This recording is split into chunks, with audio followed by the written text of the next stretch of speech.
अस्सलाम वालेकुम, नमस्कार, गुड मॉर्निंग दोस्तों अगर आप कुवैत के अंदर रहते हैं, कुवैत के खबरों से अपडेट रहना चाहते हैं, फ्लाइट वीज़ा के बारे में जानकारी चाहते हैं तो इस चैनल को सब्सक्राइब करें और इस वीडियो को ज़्यादा से ज़्यादा शेयर करें, लाइक करें। चलिए दोस्तों देख लेते हैं कुवैत से ताज़ा खबर, ताज़ा अपडेट क्या है। वहीं पे दोस्तों आपको बता दें, जो कुवैत इंटरनेशनल एयरपोर्ट अथॉरिटी है, उन्होंने कहा है कि कुवैत इंटरनेशनल एयरपोर्ट को दोबारा से हम उड़ान सभी कुछ संचालित करने के लिए, यानी कि दोबारा से उड़ान शुरू करने के लिए कई एयरलाइंस को गठित किया है, जिसमें से बताया गया है कि इसके अंदर 3 कंपनियां काम करेगी, जिसमें से एक है वन वर्ल्ड और दूसरा है स्टार एलियंस और तीसरा है स्काई टीम। यानी कि दोस्तों आपको बता दें, ये 3 कंपनियां जो कुवैत का इंटरनेशनल एयरपोर्ट है वहां पे काम करेगी। लोगों को उड़ान के दौरान हेल्थ समस्या को लेकर के पूरी तरह से सुरक्षा करेगी। तो दोस्तों आपको बता दें, जो कुवैत से आज का ताज़ा खबर है कुवैत इंटरनेशनल एयरपोर्ट को लेकर के है। दोस्तों बताया गया है कि 17 नवंबर से कुवैत इंटरनेशनल एयरपोर्ट को 24 घंटे के लिए खोला जाएगा। तो इससे दोस्तों खुलासा होता है कि जल्द से जल्द जो 34 देशों को प्रतिबंध लगा रखा है उन्हें भी खुलने का संभावना जताई जा रही है। तो जो कुवैत इंटरनेशनल एयरपोर्ट से ही अगली खबर है, आपको बता दें कि जैसे कि बताया गया है कि 17 तारीख से 24 घंटों के लिए कुवैत इंटरनेशनल एयरपोर्ट को खोला जाएगा। और साथ में दोस्तों आपको बता दें, जो यहाँ का कुवैत एयरलाइंस का जितना भी स्टाफ है उनको पूरी तरह से गाइडलाइंस बता दिया गया है। जैसे ही कोई भी 24 घंटे के दौरान एयरलाइंस आता है तो उन्हें क्या करना है, उनको लेकर के जो यहाँ का स्टाफ है उन सबको पूरी डिटेल काम बताया गया है कि जब फ्लाइट लैंड करेगा और लैंड करने के साथ ही सभी स्टाफ को अपना अपना काम बांट देगा। जितने भी यात्री उस प्लेन से आएंगे उन सब का पूरा डाटा, उनका पूरा डिटेल लिख करके जो यहाँ का इमिग्रेशन है, मिनिस्ट्री है और हेल्थ ऑफिसर है, उन सबको पूरा डाटा सेंड करने का ऑर्डर दिया गया है। और दोस्तों बता दें कि बताया गया है कि जितने भी उस प्लेन के अंदर पैसेंजर होगा, कुवैत एयरपोर्ट के अंदर उतरेगा, उन सबको उनकी जगह जैसे कि क्वारंटाइन के लिए स्टाफ का काम होगा कि वह स्टाफ उन सबको पूरा डाटा नोट करने के बाद क्वारंटाइन में ले जाकर डालेगा और जो पीसीआर वगैरह टेस्ट है उनका प्रक्रिया भी पूरी किया जाएगा। तो दोस्तों इन सब कामों से पता चलता है कि जो 24 घंटे के लिए एयरपोर्ट को खोला जाएगा तो इससे जल्द से जल्द 34 कंट्री बैंड को भी हटाने का उम्मीद जताई जा रही है। उसके अलावा दोस्तों आपको बता दें कि जो लोग देश के बाहर फंसे हुए हैं उनको भी कुवैत गवर्नमेंट और एयरपोर्ट अथॉरिटी की तरफ से हरी झंडी मिल गई है। और जो लोग इंडिया के अंदर फंसे हैं वो भी कुवैत के अंदर जल्द से जल्द आ सकते हैं, उसके ऊपर भी कोई पाबंदी नहीं है। आपको बता दें कि जो यहाँ का उप प्रधानमंत्री यानी कि आंतरिक मंत्रालय है, उन्होंने यह फैसला लिया है और यह हरी झंडी दिखाई है। दोस्तों आपको बता दें कि बताया गया है जिनका भी अकामा खत्म हो गया है वह अपना अकामा को रिन्यूअल करवा करके कुवैत के अंदर एंट्री कर सकता है। किसी तरह का भी उनके ऊपर रोक नहीं लगाया जाएगा।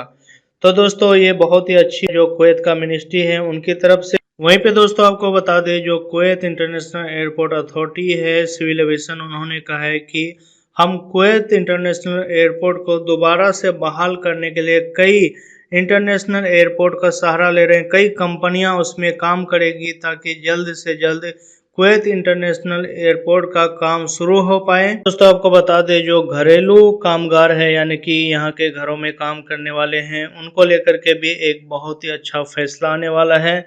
आपको बता दें, जो कुवैत का मंत्री परिषद के जनरल सचिवालय ने 1 सप्ताह के भीतर घरेलू कामगारों की वापसी के लिए तत्काल और स्पष्ट योजना और समय सारणी विकसित करने के लिए जो यहाँ का नागरिक उड्डयन है उनको लेटर भेज दिया गया है।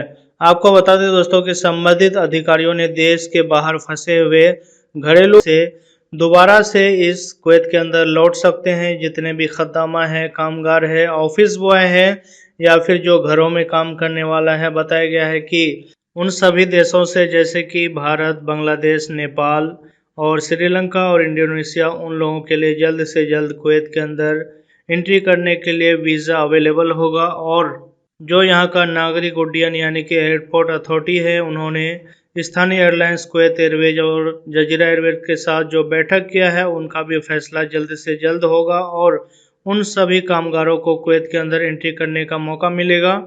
दोस्तों आपको बता दें कि इन कामगारों को लेकर के यहाँ का सरकार इसलिए ज़्यादा से ज़्यादा चिंतित है क्योंकि जो यहाँ का कुवैती फैमिली है उन लोगों को जितने भी लॉकडाउन के कारण अपने अपने मुल्क चले गए हैं, यहाँ पर काम करने वालों की बहुत कमी आ गई है। घरों में खद्दामा, ऑफिस बॉय की कमी आई है, जिसके कारण यहाँ का जो कुवैती है उन लोगों ने सर पर प्रेशर डाला है। डिमांड किया है कि इन लोगों को जल्द से जल्द वीज़ा दिया जाए और कुवैत के अंदर जल्द से जल्द एंट्री दिया जाए, और बताया जाता है कि इनका फैसला जल्द ही होने वाला है। उसके बाद दोस्तों जो कुवैत से अगली खबर है, आपको बता दें कि कुवैत के अंदर 5 दिसंबर से होने वाले नेशनल असेंबली इलेक्शन को लेकर के सरकार पूरी तरह से तैयार है। बताया गया है कि इस कोविड-19 को देखते हुए पूरी तरह से सुरक्षा के बीच इलेक्शन होगा, और यहाँ पे सुरक्षा को लेकर के किसी तरीके का भी सेमिनार या फिर भीड़ भाड़ नहीं होगा। इनको लेकर के जो चुनाव समिति है उन्होंने इस मामले को सरकार को भी कहा है कि उन्हें पूरी तरह से कानूनी सुरक्षा दी जाए और कोविड-19 को पूरी तरह से हेल्थ के साथ ध्यान रखा जाए। और साथ में बताया गया है कि इस इलेक्शन को 1 सप्ताह के भीतर अपनी प्रतिक्रिया पूरी कर देगा। और बताया गया है कि समिति ने स्कूल के अंदर जो मतदाताओं होगा, यानी कि जो स्कूल के अंदर इलेक्शन होगा, चुनाव आयोग को की संख्या बढ़ाने की मांग की है, यानी कि वहाँ पे जो सुरक्षा गार्डों की है उनकी संख्या बढ़ाने की मांग की है। और ख़ास तौर से बताया गया कि जो क्षेत्र भीड़-भाड़ वाली है, जैसे हवेली, सालमिया, इन जगहों पे ज़्यादा से ज़्यादा ध्यान रखने का काम किया जाएगा। बताया गया कि सभी तैयारियां गुरुवार 12 नवंबर को एक कैबिनेट बैठक आयोजित होगी, जिसके अंदर पूरी तरह से चर्चा होंगी कि चुनाव के अंदर किस तरह से सुरक्षा के भीतर चुनाव किया जाए। उसके बाद दोस्तों जो कुवैत से अगली खबर है, आपको बता दें कि कुवैत के अंदर एक चैरिटी है जिसका नाम रेड क्रिसेंट सोसाइटी है। दोस्तों आपको बता दें कि ये रेड क्रिसेंट सोसाइटी एक फूड वितरण करने वाली कंपनी है, यानी कि खाना बांटने वाली कंपनी है। आपको बता दें दोस्तों, ये कंपनी लॉकडाउन से लेकर के अभी तक जो ज़रूरतमंद है उनको खाना बांटने का काम किया है। अभी एक लेटेस्ट रिपोर्ट के अनुसार बताया गया है कि अभी 5000 लोगों को कल खाना बांटी है, और साथ में बताया गया है कि अभी तक यह कंपनी सभी ज़रूरतमंदों को खाना से लेकर के पैसे तक सहायता मदद करने में सक्षम है। आपको बता दें इस कंपनी का जो अधिकारी है मरियम अल अदसानी ने कहा है कि उन्होंने भोजन की टोकरी में 1 महीने के लिए चावल, चीनी, खजूर, खाना पकाने का तेल, चीन और डिब्बाबंद भोजन शामिल किया है। अदसानी ने कंपनियों, संस्थाओं, परोपकारी नागरिकों और निवासियों के प्रति आभार व्यक्त किया, जिन्होंने KRCS के माध्यम से ज़रूरतमंदों को दान करने की पहल की। उसने उनसे अपना दान जारी रखने का आग्रह किया है। बताया गया है कि इसी तरह कुवैत के अंदर जब तक लॉकडाउन है और जो भी ज़रूरतमंद है उन्हें ये कंपनी खाना बांटने और साथ में कुछ मदद करने का भी कोशिश करेगी।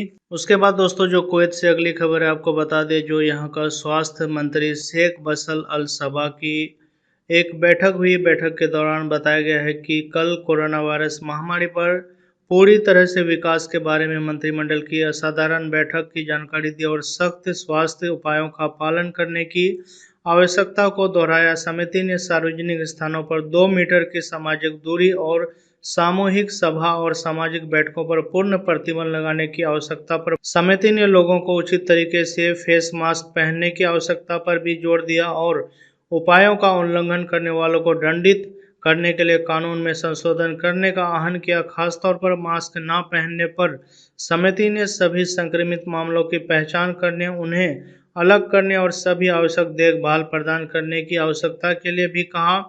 इसने संक्रमित लोगों के संपर्क में आने वाले लोगों को ट्रैक करने और उन्हें संगरोधक में रखने का आह्वान किया है।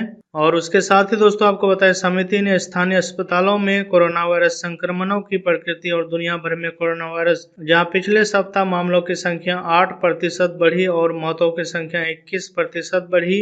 आंतरिक मंत्री अनस अल साले जो चुनाव समिति के प्रमुख हैं, उन्होंने कैबिनेट को 5 दिसंबर को होने वाले चुनाव की तैयारी के बारे में बताया, जिसमें जोर देकर कहा गया है कि मतदान सख्त स्वास्थ्य उपायों के तहत होना चाहिए।